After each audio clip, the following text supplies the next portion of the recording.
मित्रों, पटना के अंदर जितनी विपक्षी पार्टियां हैं वो एक बैठक कर रही हैं और इस बैठक में 2024 में प्रधानमंत्री मोदी को हटाने के लिए मिलकर एक रणनीति बनाने का प्रयास हो रहा है। लेकिन इस प्रयास के ठीक पहले स्मृति ईरानी जो कि केंद्रीय मंत्री हैं, उन्होंने एक बहुत ही करारा हमला बोला विपक्ष पर। उन्होंने क्या कहा है, आइए सुनते हैं। स्वार्थ का गठबंधन, निशाने पर हिंदुस्तान। आज वो राजनीतिक दल जो एक दूसरे को आंख नहीं सुहाते थे, एकत्रित हुए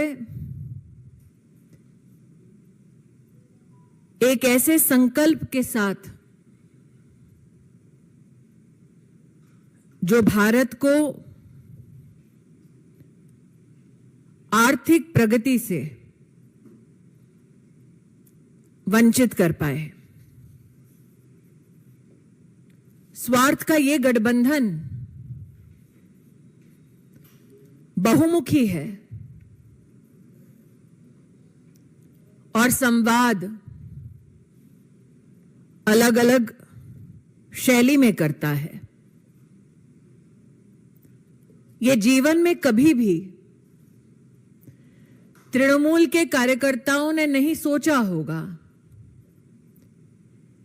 कि जिस कम्युनिस्ट पार्टी के नेताओं ने ममता बंदोपाध्याय के बाल खींचकर सड़क पर उन्हें अपमानित किया, उसी कम्युनिस्ट पार्टी के संरक्षण में एक दिन ममता बंदोपाध्याय जी जाएंगी। पश्चिम बंगाल के कांग्रेस के उन कार्यकर्ताओं ने कभी कल्पना नहीं की होगी कि जिस ममता बंदोपाध्याय के हाथ कांग्रेस के कार्यकर्ताओं के खून से सने हैं, वही हाथ एक दिन राहुल जी के सर पर दिखाई देगा। ये कल्पना तो तमिलनाडु की जनता ने भी नहीं की होगी कि जिस डीएमके पार्टी को 1990 के दशक में कांग्रेस के शीर्ष नेतृत्व ने स्वर्गीय राजीव गांधी जी की हत्या में सहयोग देने का आरोप लगाया, एक दिन उसी डीएमके के साथ गांधी खानदान के नेतृत्व में रिश्ते कांग्रेस पार्टी के और मधुर होंगे। राष्ट्र ने देखा ममता जी ने लालू जी के चरण स्पर्श किए, लेकिन लालू जी ना जनता भूली ना निश्चित आप कि कैसे ममता बंदोपाध्याय जी ने आपके खिलाफ आपके दावों की पोल खोलते हुए एक श्वेत पत्र जारी किया था। राष्ट्र यह भी नहीं भूलेगा कि विपक्ष के नेता शरद पवार जी ने सोनिया जी के नेतृत्व पर किस प्रकार की टिप्पणी की थी। मैं विशेष आभार व्यक्त करती हूं कि ममता जी ने अपने उचित भाव तब प्रस्तुत किए जब उन्होंने कहा कि अगर राहुल गांधी विपक्ष के लीडर बन गए तो नरेंद्र मोदी को पुनः 2024 में प्रधानमंत्री बनने से कोई नहीं रोक सकता। स्वार्थ का ये गठबंधन जिसके निशाने पर है हिंदुस्तान, ये राजनीतिक दल जब भी इकट्ठे आए, भ्रष्टाचार लाए, परिवारवाद लाए, और राष्ट्र की आर्थिक प्रगति को संकुचित करने का अपने संग आरोप लेते आए। Ladies and gentlemen, it is said that wolves hunt in packs. A political pack met in Patna. Their prey is the future of India. It is ironical that Trinamool Congress Party members today witnessed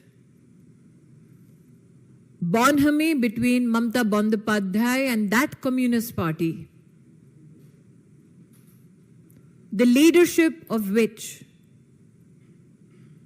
was particularly known for dragging Mamata Bandyopadhyay by her hair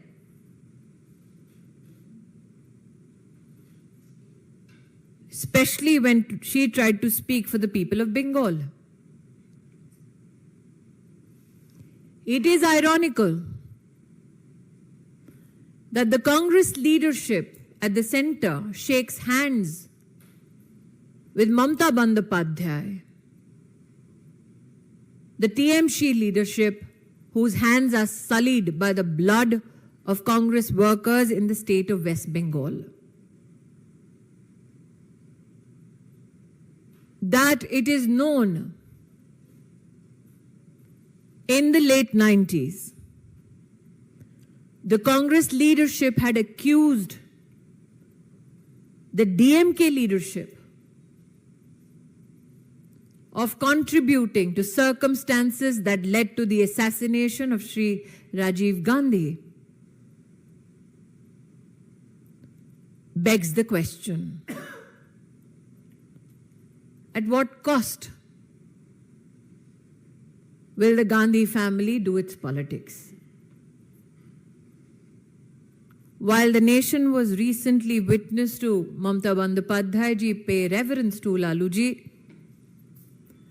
I am sure neither the nation nor Laluji has forgotten how Mamata Bandyopadhyay presented a white paper describing in detail the incapacities of Laluji as a minister in the center. It is interesting that Mamata Bandyopadhyay has been extremely prophetic when she said that if Rahul Gandhi is the leader of the opposition, then it is certain that Narendra Modi will yet again be elected as Prime Minister. Like I said, wolves hunt in pack. The prey today that they have decided will be the future of India.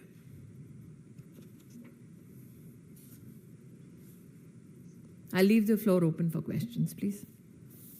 Asif ANI स्मृति जी, विपक्ष का बैठक था, अरविंद केजरीवाल गए थे, लेकिन अध्यादेश को लेकर के वो कह रहे कांग्रेस साथ नहीं देती तो हम आगे से किसी भी बैठक में नहीं आएंगे।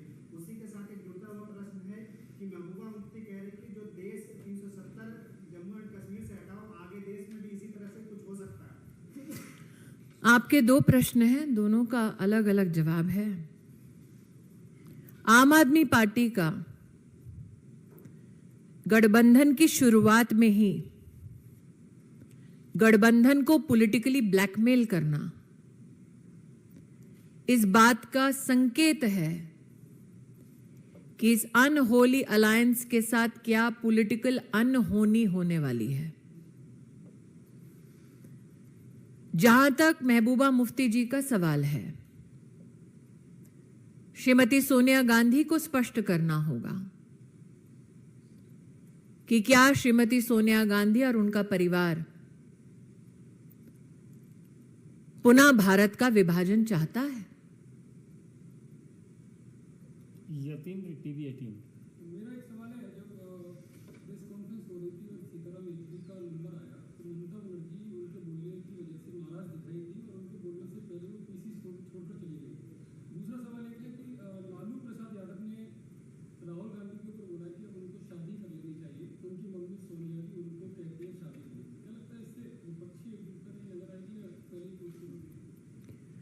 आपने ममता जी के विपक्ष की प्रेस कॉन्फ्रेंस में नाराजगी का उल्लेख किया। स्वार्थ शायद इतना भी बड़ा नहीं है कि वो ना भूली हों कैसे उनके बाल से उनको घसीट कर कम्युनिस्ट पार्टी ने 99 में उनके अपमान किया।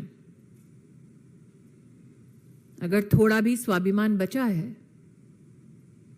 तो वो निश्चित रूप से कम्युनिस्ट पार्टी के साथ समझौता नहीं करेंगी। लेकिन अगर समझौता किया